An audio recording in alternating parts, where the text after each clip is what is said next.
I'm Al Filreis, and this is PoemTalk at the Writer's House, where I have the pleasure of convening three friends in the world of poetry and poetics to collaborate on a close but not too close reading of a poem.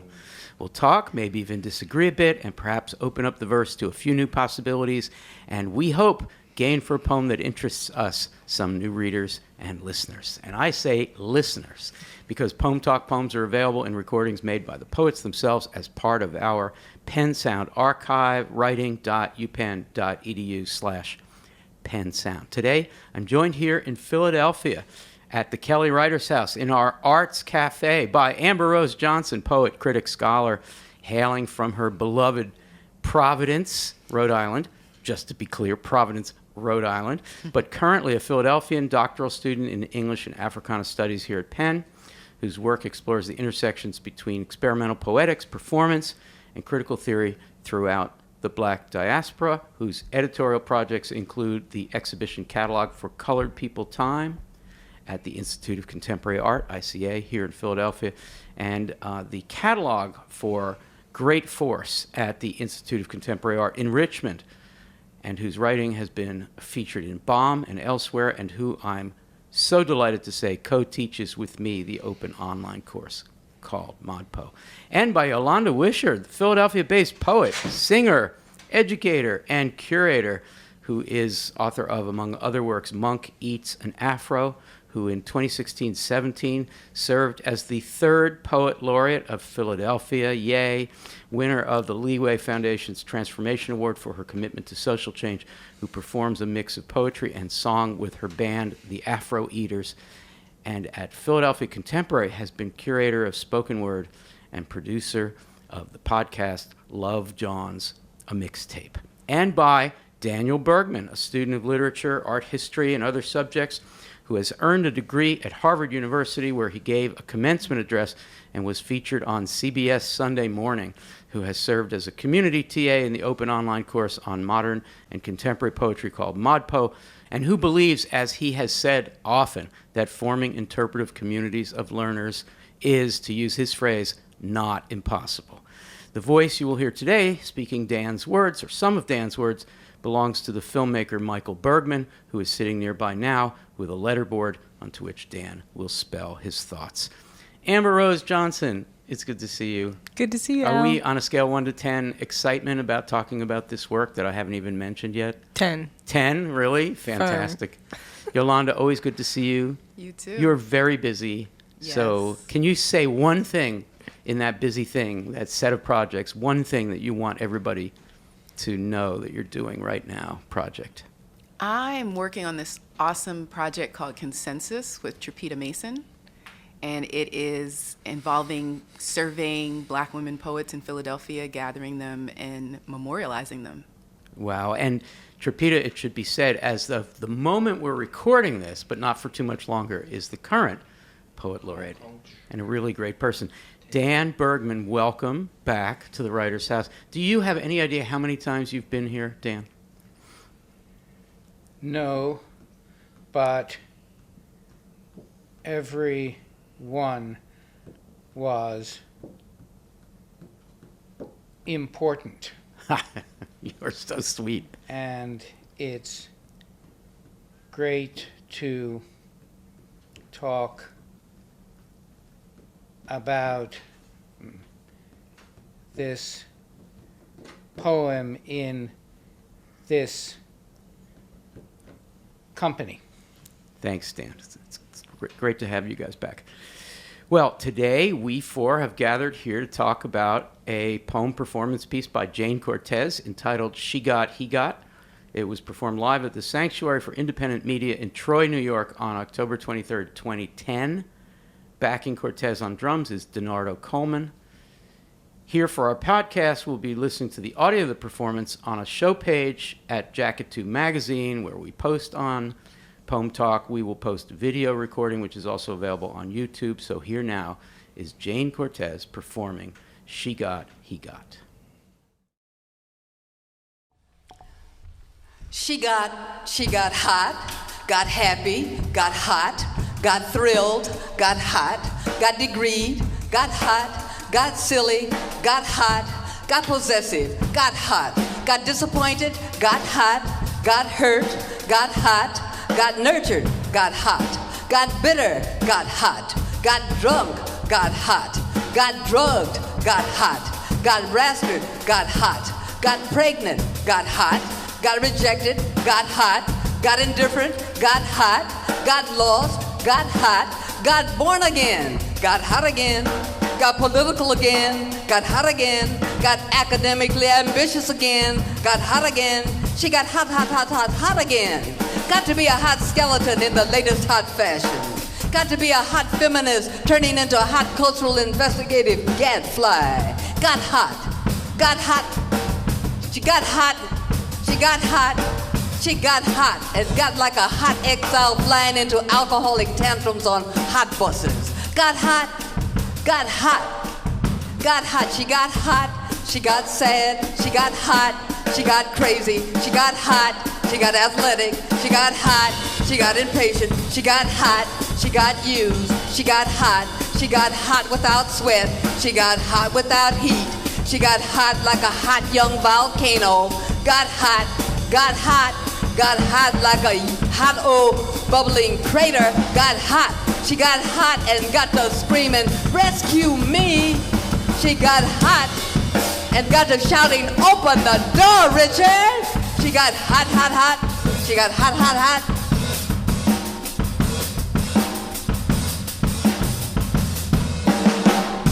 She got hot and got bound to a sewing machine. She got hot and got glued to a cash register. She got hot and got tied to a computer. She got hot and got stuck on the global assembly line. She got hot. She got hot. She got aggressive. She got hot. She got bored. She got hot. She got frigid. She got hot. She got harassed. She got hot. She got depressed. She got hot. She got angry. She got hot.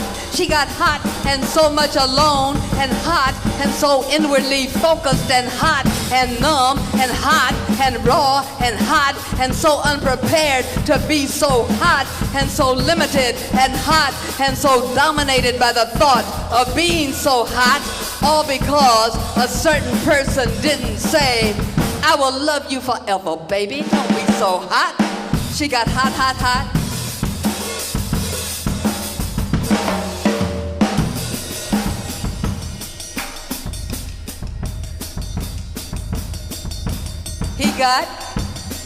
He got happy before he got cold. He got fed before he got cold. He got excited before he got cold. He got brokenhearted and warlike, and then he got cold. He got cold, got self-righteous, got cold, got distorted, got cold, got authoritative, got cold and got to going berserk in the workplace. Got cold and got to pimping in the project. Got cold and got to screaming for revenge. Got cold and got to handing out punishment. Got cold and got to setting up situations that would fail. Got cold, got frustrated, got no recognition. Got cold, got high, got cold, got forgotten. Got cold like a cold mercenary. Got cold like a cold hyper-fastidious hotel manager.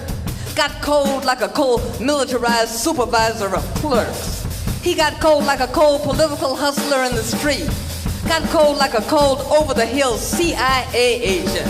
He got cold, cold, cold. He got cold without ever having imagined that he'd be so cold and wooden and cold and untropical and cold and plastic and cold and mute and cold and ferocious and cold and rigid and cold while watching the sunshine and cold while kissing himself in the mirror and cold and removed and cold and swollen and cold and dependent on being so cold. He got cold. He got cold and got to screaming, it's a man's world. He got cold and got to hip-hopping like a peacock. He got cold and got to hollering, I'm a macho man. I'm a macho man. He got cold and got glued to a subway booth. Got cold and got tied to a Department of Sanitation. Got cold and got pinned to a patrol car. Got cold and got taped to a bar stool. Got cold and got engaged to a pawn shop. Got cold and got married to a racetrack. got critically cold, got artistically cold, got miscellaneously cold, got cold and so outwardly focused, and cold and mean, and cold and greedy, and cold and selfish, and cold and so concerned about appearing to be so cold, all because somebody stole his lollipop, and no one could chip through the ice to say, I'll love you forever, baby, don't be so cold. He got cold, cold, cold. He got cold.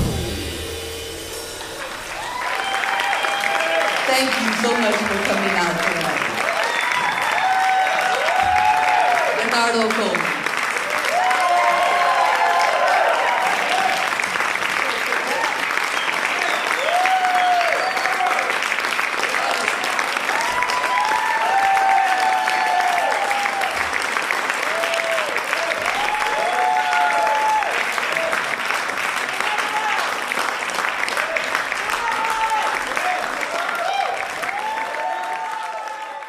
I want to start by asking about the word hot.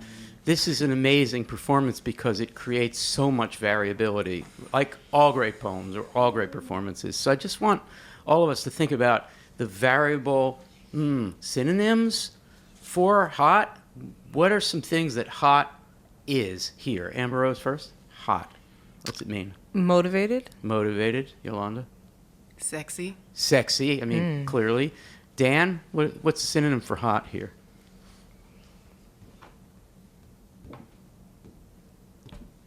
Dan says dangerous. Dangerous. Ambrose, comment on dangerous. Does that work for you? I like dangerous, yeah. I like dangerous because even within dangerous, there's that same kind of, you can flip a coin for its meaning or the kind of its connotation. So dangerous could be alluring in kind of like a sexy way. Dangerous could be untouchable. But dangerous could also be a kind of negative categorizing. So depending on the context, I feel like within that one word is a slew of meanings. Yolanda, is there a relationship between, you said, I think the word was sexy and angry, which is also sometimes a connotation for hot, like hot under the collar? Oh, yeah. Yeah, to get hot. I also thought about hot, like, of the moment, like being hot in the charts or... and it's Trendy, all trendy, peaking. Yeah, but it's momentary. It's very time based and signals something that's not very lasting. It's just a momentary state. Let's turn to cold and do the same thing. It's very different. It's supposedly an opposite, but it's very different. And I guess I'm weirdly moving already to an idea that I'm putting out there that even though the poem is perfectly symmetric, we've got lots for the pronoun she, and then halfway through we turn to he is associated with cold, she with hot, so it sounds like it's symmetric, but I don't think hot and cold necessarily are symmetrical or antonymic, so maybe that's where we should go next. Dan, what's a synonym for cold, the way it's working in this poem? You want to do this one? I want to go with the absence of heat. The absence of heat. Okay, that works too as an antonym for hot. Amber Rose, another one? Cold, I was appreciating what Yolanda said about hot being time-based because cold seems like something that solidifies, a hardening that lasts, a state that one remains in once you get to that place. But hardening is the synonym I want to offer. Hardening emotionally, intellectually, etc. Physically. Yolanda, cold?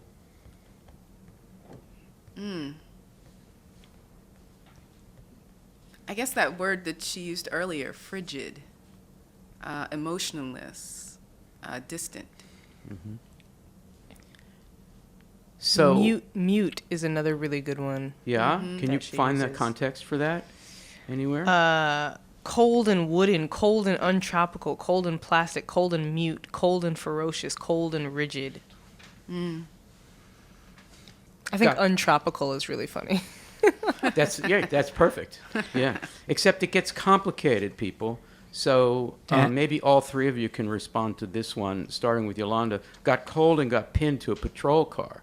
So that would suggest that police brutality is, or we're assuming that in the context here, has something to do with this person being cold, as in unfeeling or not expressing love, or wow.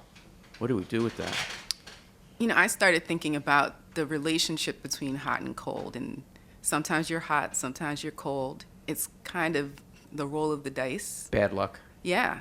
So cold being kind of just a bad turn of fate here. You know, your loss in that moment. Wow. Dan, what are your thoughts? It might not have happened if someone had told him, baby, I'll love you forever. Don't be so cold. I also feel the two parts are not equal. So much more about her. Maybe because by now we're all just tired of hearing about men. Ambrose, Dan just said two things. I'd love for you to pick one and respond. The first thing he said referred to, if there had been love expressed, if the thing that wasn't said got said, maybe he wouldn't be finding himself cold on his luck and pinned against a police car. And the second thing is, Dan agrees with me that it's asymmetrical and that this is really about she or her. Pick either? Yeah, I'm going to jump on the Or both? first comment. Maybe he wouldn't be cold if someone had said, I will love you forever. Because that's a line that we haven't talked about when we've talked about this poem before. And You're revealing that we talk about this poem a lot. well, which is yes, fine. in the context of Modpo. Yeah, we love this poem. We do love this poem. Yeah. But because it's a performance, you can return to it, and we never get to every single bit of it. So I'm excited to spend a little bit of time with this bit that I haven't otherwise spent time with. And I was thinking about the role of care and what the poem might be trying to suggest that care can do when it's present, and what it can feel like when care is absent. Which is that care and unconditional love maybe makes possible the opportunity for us to step outside of binaries and to actually see and apprehend and hear and experience one another outside of just hot and cold. That care is something that kind of works the in-between. But without that care, we end up in these kind of binaries where we're not really paying attention. It's just hot and cold. That's really amazing. Yolanda, I would love to hear your response to this. I mean, Ambrose Johnson is basically saying not only is it not binaristic and not symmetrical, but it's not about being hot or cold. It's about a relationship that depends on finding some place between hot and cold. That sounds so loving and moderate and so cool. And Buddhist a little bit too, like just be neutral. Like it's not hot nor cold.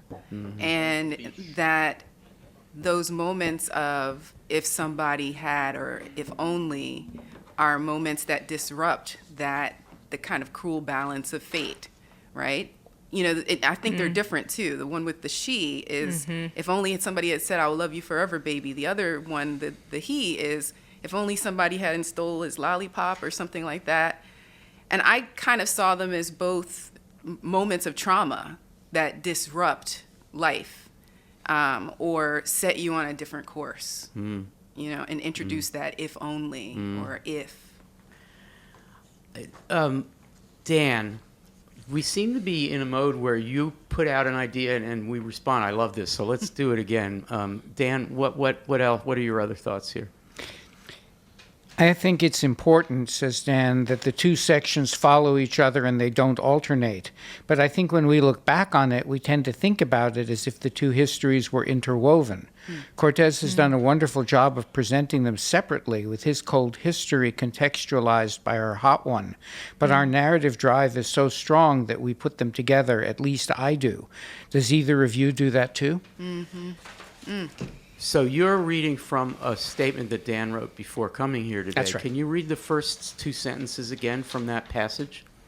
Dan says, I think it's important that the two sections follow each other and they don't alternate. But I think when we look back on it, we tend to think about it as if the two histories were interwoven. That's great listening, Dan Bergmann. That's great listening. Ambrose, a response to that, other than to say, yeah, that's got to be right? Yeah, I mean, I'm thinking about what is afforded or what is revealed if we don't do that alternating. So if we don't take it as, well, in this section, I can compare this section to this other section on kind of a one-for-one, line-by-line. So what's afforded if we don't do that? Because I think partially the binary does lead me to read it comparatively. But if I try to resist that, maybe I get a more caring reading, actually, of these two figures or the two gender binaries and how they're sort of constructed. And maybe it's that they're not, the point of the poem is not to say women are this and men are this, or folks who use she are this and folks who use he or this, but rather is like maybe more interested in the fact that no matter what a person is doing, they end up being viewed the same way. And that's true across a binary split. Oh, so I'm that's so like the interested meta in this. above the meta. This is meta, because not only is it non-binaristic for the reasons Dan has suggested, but also more basically, I suggested earlier, it would seem to be a 50-50 thing. We let the woman, have her say about hot, feeling hot. We set the man, and then, it's performed by a woman with her son, Denaro Coleman, on drums. That's complicated. We'll get there. But in fact, the title, Yolanda, is She Got, He Got. And one of the things they have in common is being got. Right. They share this. That's non-binaristic. Right. Right? Right. So I guess I'm asking you, Yolanda, and then Dan, to turn to this problem of got. Because it's one thing to be cold. It's another thing to get cold. It's one thing to be drunk. It's another thing to be said that you have got drunk, got drugged, got rastered, got pregnant. You got pregnant. So do something with got. Or even to get got, Yeah. right? Which can mean to be like murdered, to be killed, to be tricked. I think in that way, when I think about to get got and how much work a word like got can do, it says something about possession and a sense of a yearning for possession that here is not possible or is in some way contested, right? That these are folks, the she and the he are dispossessed of something, their bodies. I think that word somebody comes up a lot too. But yeah, I get a sense of not being in full possession of oneself, or at least being possessed by other circumstances. So if we've been gotten in so many ways, after a while, all we are is a being that's been gotten. It's been gotten in non-definitive or non-consistent ways. We're all over the place, and we're each all over the place. Dan, what are your thoughts about got? Dan says, I love Amber Rose's interpretation, I think he said. And looking at it that way, I suddenly see that got can also mean understood. That she understood all these things. And did he also Like I got understand them? Yes, and the poem is much more compassionate, says Dan, than, for instance, There It Is. or some of her other angrier poems. And that goes with Amber Rose's reading, too. Amber Rose, let's turn to the performance. So, because we've been talking about it as if it's, words, and I mean, there's nothing wrong with what we've done. It's pretty amazing, actually, this caring reading that's emerging that we haven't really done before. But now add the performance to all this. How does it change our view or enhance what we've been saying? And we can add the drum, the percussion to this, if you like. It's clearly a performance. We could hear from the applause at the end. I think it might have been her encore, actually, at this particular performance, or her last piece in the set. So they were applauding the whole presence of this extraordinary person. But people responded to this, as we do, I think. There was some, I think Yolanda couldn't help but snap, even though we were on the air, So what do you think about the performance? Yeah, I mean, the performance is brilliant, and it's such a joy to listen to.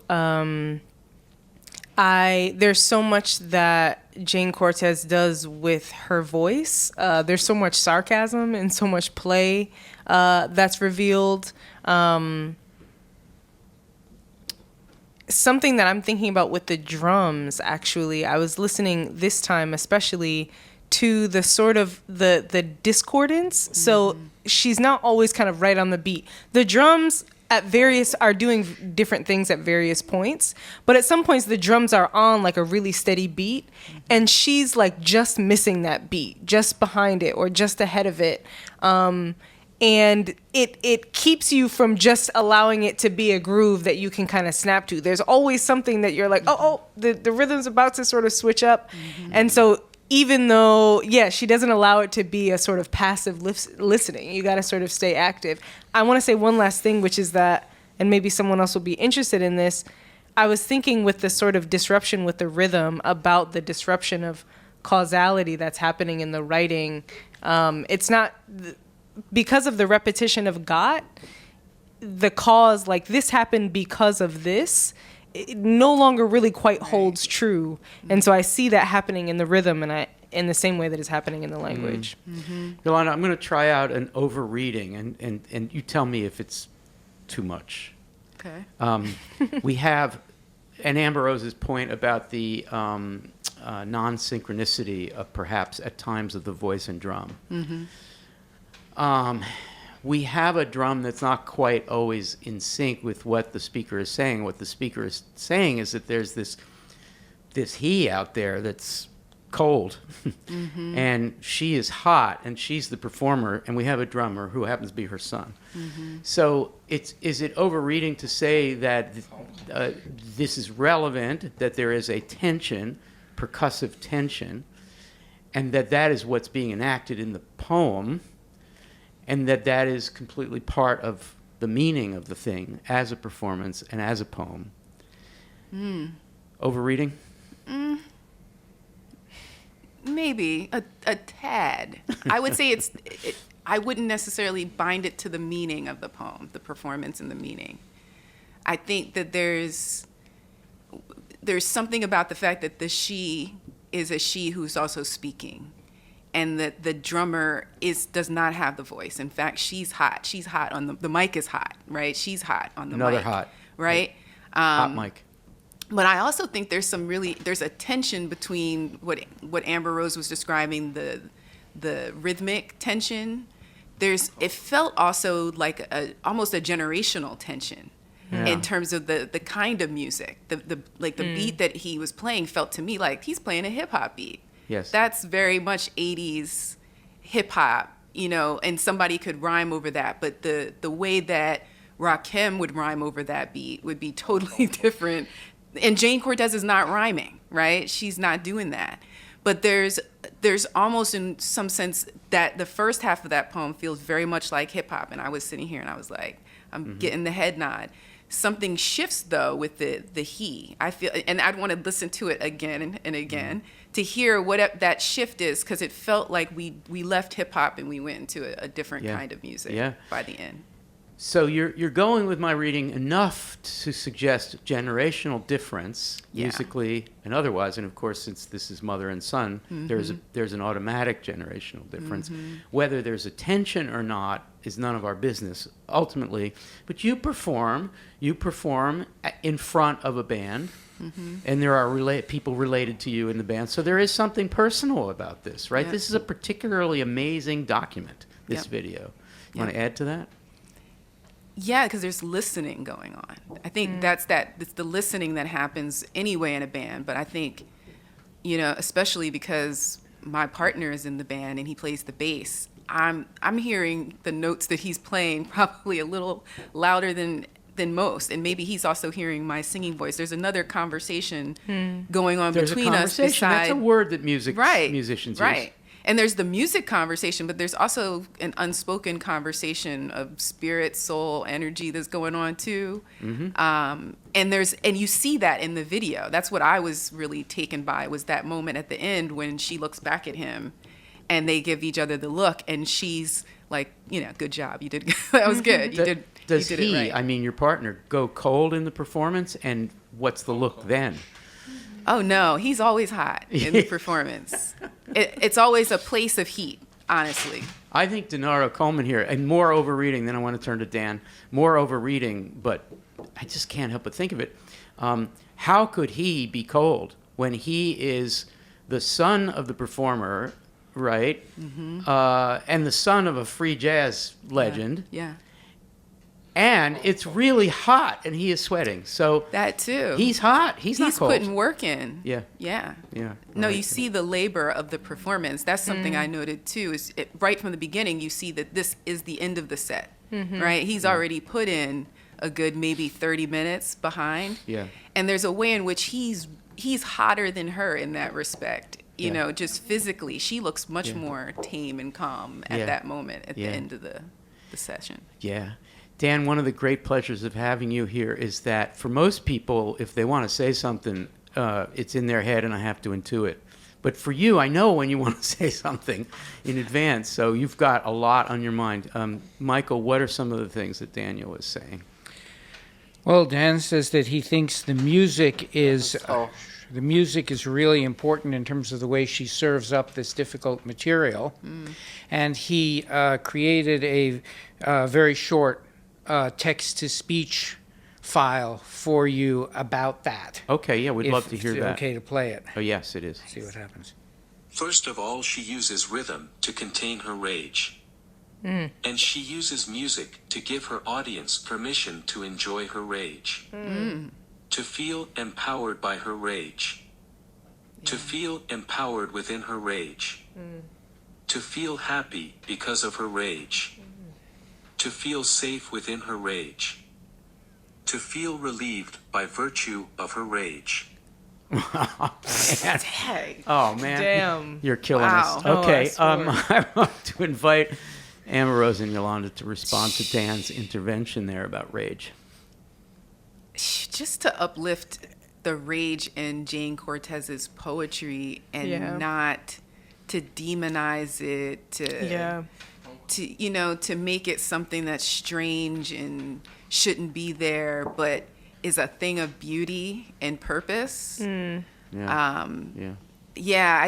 really love that reading, and also to invite other people into the joy of your rage, Right.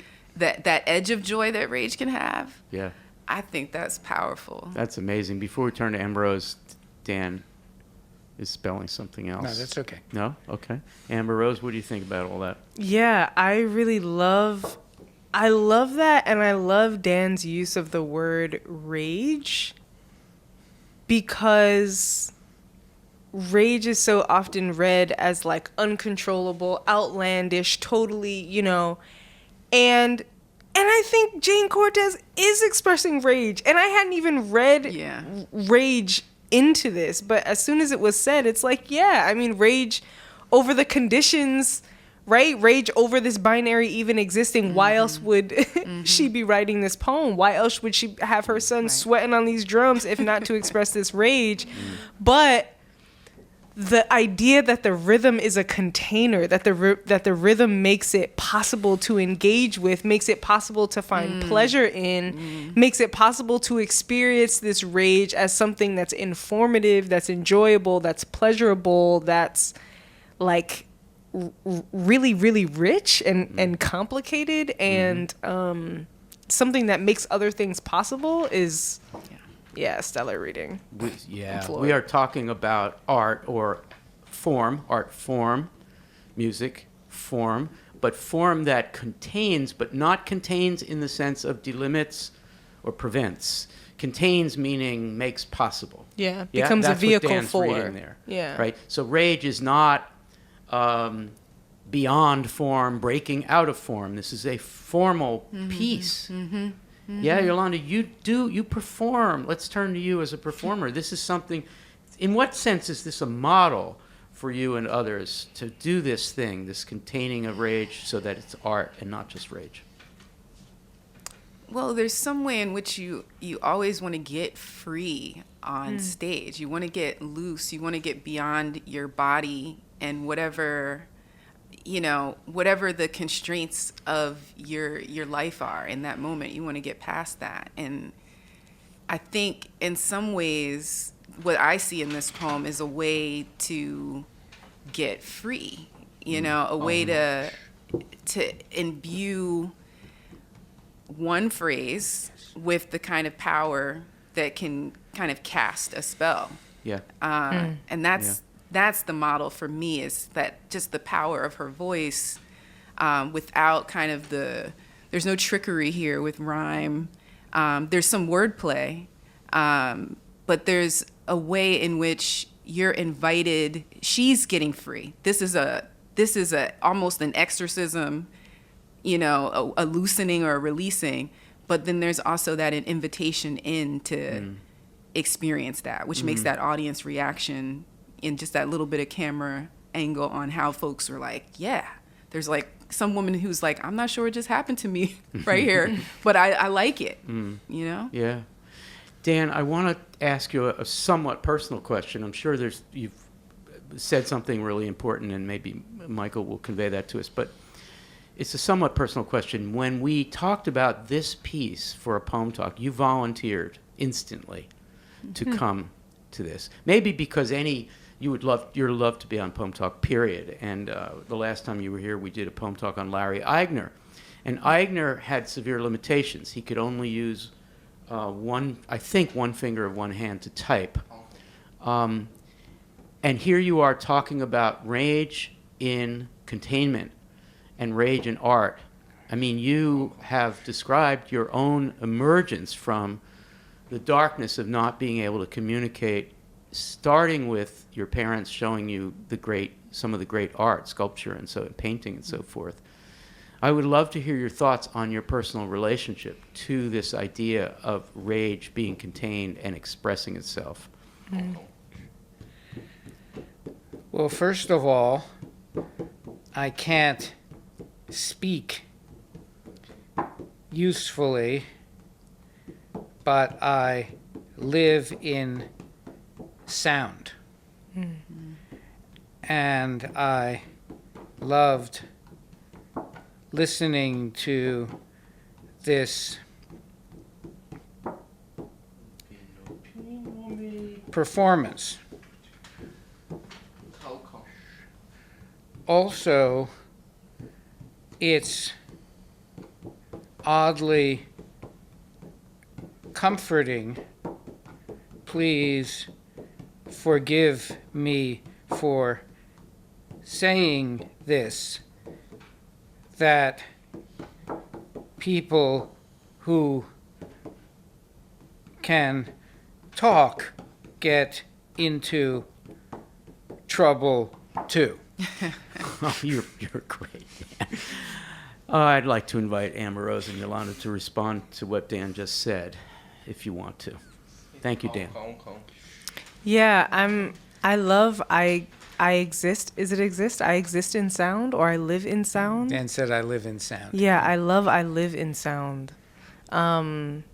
And Yeah, I'm thinking about just that sense of living in or being consumed within a world of sound, and what sound makes possible outside of the page. Like if we were to just read this poem, I think I would have a totally different experience than if I had the drums, if I had Jayne Cortez's specific voice and her specific intonations and tricks that she does.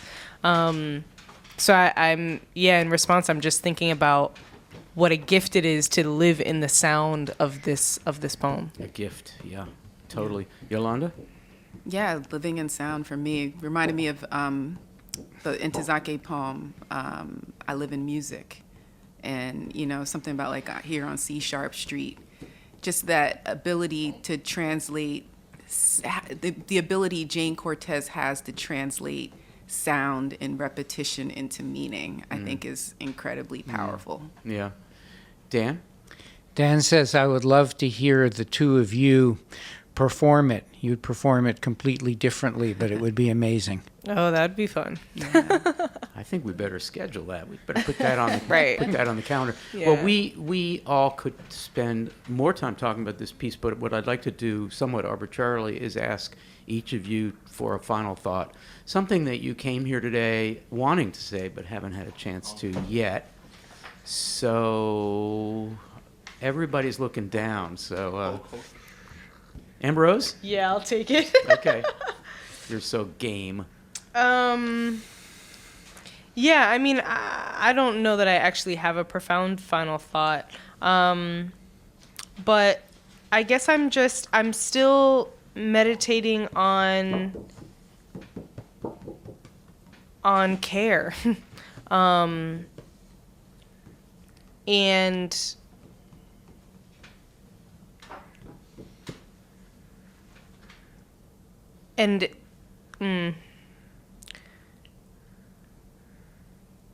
how caring to listening to one another, living in the world of each other's sound, listening to one another, and carefully attending, outside of trying to quickly categorize or like box in someone's behavior, someone's demeanor, someone's reaction, to say, well, it's this or it's that. If we let go of the this or that, how can we be more caring in how we view one another, and engage with one another? And then in return, what does that make possible for how we move through the world? If I'm not preoccupied, I think there's a section in both where, she is so worried about being thought of, so dominated by the thought of being hot, and he is so aware of appearing to be cold, right? So some of this is about how we're seen by others, and so if we get rid of those binaries from the outside, what does it make possible for how we can walk through the world differently within our own selves? So care is the name of the game. Care outside of binaries. That's my final thought. Love that. Thanks for restating that, because I think it's perfect at the end to restate that. It's a complicated idea here. Yolanda, final thought? Yeah, as I reread the poem, I kept thinking about how it seems to move through time, perhaps in the life of a person or a body. And the last thing I thought of when I thought about the word hot was she got hot, and thinking about the relationship between mother and son at that point in their lives. I was thinking about menopause. And I was thinking, and that for me made me think about the she moving through time in the same way that in Donez Smith's alternate ways of looking at a black boy, the boy moves from being, younger to older. And I wondered if there was a way to read this poem that way, along with that idea of this kind of conversation between generations. Beautiful. Thank you. Dan Bergmann, final thought? My final thought is a question for Amber Rose and a question for Yolanda. May I ask? Please. They bracket the range of possible interpretations of the poem. The question for Amber Rose is, how did you get to this wonderful, caring reading in the context of your work on English as a language of colonization? Dan with the Dan, fire what the hell? questions. Is this like Dan, This is this like is a- the Dan show. This right, man. Hey, This is dissertation defense. Answer the this question. is the Dan show. Okay, should we hear Yolanda's question? Did Dan put his Okay. finger on the issue? Okay. Dan, Yolanda's question is Wait, totally so different. you're not going to I'm let scared her to hear my answer question. first? No, should we of hear- course. She asked to go on to Oh, Yolanda. come on. We want to hear this. Care. Dan, that's what I'm trying to figure out, Dan. Okay, well, okay, so my thinking about care really especially comes from Christina Sharp, as much of my thinking about things does.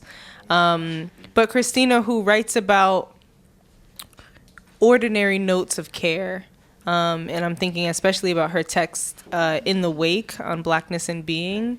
But she uses a line from another scholar, Saidiya Hartman, who's come to the Arts Cafe before, who says care is the antidote to violence.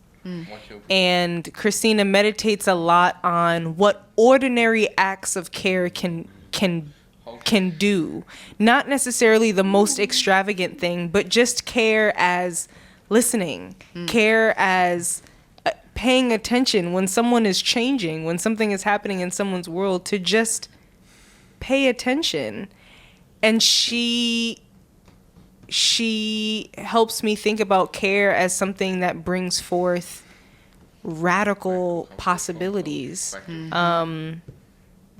And because of it, has me trying to read for small acts of care in ordinary context. Great question. Great. Yeah, thanks for the answer. question. Okay, what's the question for Yolanda? Can't wait. You spoke about your partner on the bass in the band, and I want to ask you, in the language of your infinitely soft and sensual sonnet with the cooking lexicon, what do you feel Cortez is cooking up, and is his coldness a dessert like a gelato or something infinitely sadder? Ooh, He's done his homework. did Yolanda. research. Wow. Oh. Yeah, this is a different kind of cooking, this poem. This Jayne Cortez poem is a little bit of a different kind of cooking. But there is a sense of what Amber Rose was talking about, is the sense of care in the poem that you're referencing, Sonnet with Cooking Lexicon. It's the story of how I met my partner, kind of told through the language of food. And it does generate its own kind of heat in terms of just the mix of our two families, intersecting. And there is I feel like that's where heat happens, and it happens in this Jayne Cortez poem too, an intersection of sorts. So maybe not so much that these she and the he are following each other, but maybe they're crossing in some way. Great question. Great answer. Michael, what's Dan saying? He's just trying to get ahead to the Gathering Paradise. Oh, question. okay. So All let's go. right. All right. Well, my final thought is to refer to a little-known essay by Sigmund Freud, in which Freud typically tells you about an idea that's not his. It's an earlier idea, but it's the antithetical sense of primal words. And this is not true of all languages, but it is true of a lot of basic words. And hot and cold are among them. So hot refers to heat. Heat is actually also the absence of heat, right? So it depends on how cold it is outside and how hot and cold you are. And I think this poem does a wonderful job of making us think, again, against the expected binarism of the way women behave in a relationship with the way men behave. The antithetical sense of primal words means that there's a lot of cold in hot. Like, she's so hot that she's cold in the sense of forbidding, right? And he's so cold that he's hot sometimes. In fact, she's very attracted to the coldness after a while, the speaker is. And so, like, there are many lines that say this, but I'll just quote one, which is, and cold while watching the sunshine. right? That is a classic instance of the antithetical sense of the primal word cold, because it's pretty hard, even in a January, a really chilly January sun, which is down on the horizon, and you look at it and you derive some heat and also life, right? And the juices flow a little bit. Well, we like to end Poem Talk with Gathering Paradise. And you'd think after all these years, I would know the Gathering Paradise part of the script. But It's when we spread wide our hands and to gather a little something poetically good, to hail There or you commend go. someone or something going on in the poetry world or the art world or the music world. And I am going to throw you people a curveball. Not only are you going to do a Gathering Paradise recommendation of a book or a project or a poem or an artwork, but I'm going to ask you as a second round to recommend a person. Somebody that people should know about. Somebody either who's very eminent or gone, or somebody who's emerging. So we have two things to do. Amber Rose Johnson, you're first. So you're going to tell us about a regular Gathering Paradise and a person. Okay, so I'm gonna start with the person first. Okay. But the person for sure is Bell Hooks on my mind. Bell Hooks, who if the record should show passed away yesterday, maybe, or the day before. The day before. Yeah. So for the record, we are recording this in December 2021. Yeah, Bell Hooks, who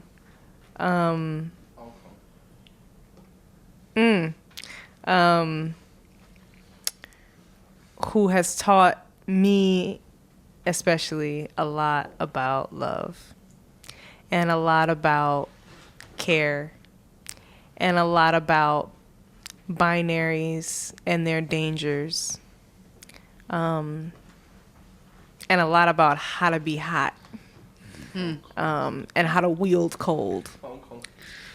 Is that your person?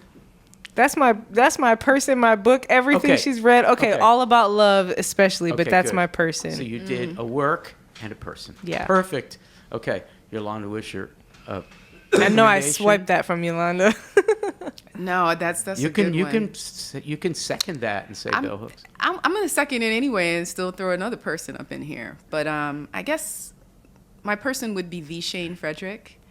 Is a collaborator of mine. He's a composer, singer, piano player, and he's about to drop a single tomorrow, I think, Saturday, a new single from his upcoming album, which is an exploration of the work of Nat King Cole. And he does all these great covers of Nat King Cole songs that you've never heard before.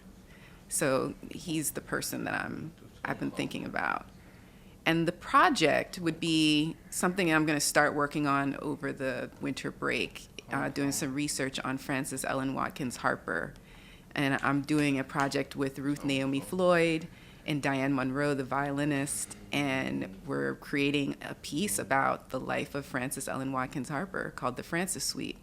And it's going to debut in May of next year with Intercultural Journeys. So that's something I'm working on, looking forward to shaping. And where did Harper live? Lived in Philadelphia, spent some time Yeah, in Philadelphia, Philadelphia, right? right. And some other places, but definitely had home here in Philadelphia and Yeah. did a lot of abolitionist work here. Yes. Fantastic. Great. Dan Bergmann, Gather Some Paradise.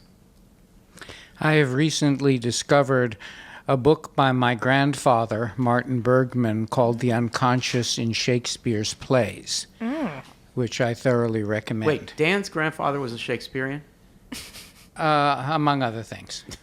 This makes so What much else sense. was That he? ma- yeah, This there is you go. Michael speaking now. What else was he? He was a teacher of psychoanalysts, major teacher of psychoanalysts in New York. Wow. I'm glad I mentioned Freud. Yeah. So that was the person. What about No, that was the book, I think. that was Was the that book? person of the Okay. book? Dan, who's the person? The book. The person Hong Kong to keep his Hong Kong. is my friend Elizabeth Bonker, who is becoming a major advocate for people with non-speaking autism who spell to make their place in the world. Fantastic. Great recommendation. Okay, so My Gathering Paradise. The texts, the non-person recommendation, I was challenged 2 poem talks ago by one of our poem talkers. Why don't we ever talk about novels? Well, we don't. I mean, I said at the time snarkily, how would we talk about a novel in a poem talk? The whole thing is geared another way. And the person said, take a passage. Okay, so maybe we'll do that. But I thought I would compensate a little bit by giving novels their due. I want to recommend 3 super long novels that are also kind of Gnostic and blew me away and are just so incredibly non-rational works. And these are my favorite 3 long books. One is, of course, Samuel R. Delaney's Dahlgren, maybe the best novel I ever read, ever. It's, 1,000 pages or something like that. It's just a crazy, violent, oh my gosh, dystopian thing. Dahlgren, Dhalgren. You should buy a copy. My second is John Barth's Giles Goat Boy. Forget trying to explain what that book is, but it's coming of age of this Harry Potter meets dystopian fiction. And the third is Paul Auster's 4321, which is a relatively new book, also about 1,200 pages. And in that one, Auster writes 4 possible autobiographies, 4 possible stories of his coming of age. So these 3 novels are all very experimental narratively. And one of the 4321, one of the lives that Auster narrates is more or less his, a prehistory to his writing. Another one, I don't want to spoil it too much, kind of stops suddenly. The person dies. Sorry, I just blew that. And it's really fascinating, and all 3 of them go through the radical 60s, and wow, so I recommend that. Dahlgren, Giles Goat Boy, and 4321. And the person that I'd recommend is in the room, and that's Dan Bergmann. I want to shout out to Dan. As you can see, having listened to, or watched this totally remarkable person who has a degree from Harvard and is now in the process, I don't mind, talk about cutting to the chase, don't mind saying, is thinking, what's next? What is the next thing? And I don't want to say what I think the next thing could be or should be. I just want to say that it could be absolutely anything. Any fans of Poem Talk out there who have ideas, having listened to Dan's brilliance, and Dan is sort of spelling away, he's got something to say, contact me. I want to take recommendations because I feel I'm an informal advisor of Dan Bergmann. What should Dan Bergmann do? So what do you think should happen? And I'm so excited about that future, Dan. And so you are my person. Dan, does Dan want to say something in response to that?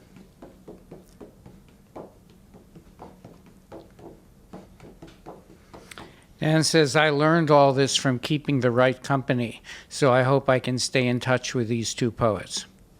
Oh, man, that's just fabulous. Thank you, Dan. Oh, so Well, sweet. that is all the hip-hopping like a peacock we have time for on Poem Talk today. Poem Talk at the Writers' House is a collaboration of the Center for Programs in Contemporary Writing and the Kelly Writers' House of the University of Pennsylvania and the Poetry Foundation, poetryfoundation.org. Thanks so much to my guests, Amber Rose Johnson, Dan Bergmann, and Yolanda Wisher, and to Poem Talk's directors and engineers today, Zach Cardner, who's been handling the video, and Andrew DePass, who's been handling the audio. Thank you both. And to Poem Talk's editor, the same amazing Zach Cardner. A shout out to Nathan and Elizabeth Light for their very generous support of Poem Talk. In our next episode, Kevin Platt, Elliot De Silva, and Matvei Yankelevich join me to talk about 2 poems by Eugene Ostashevsky.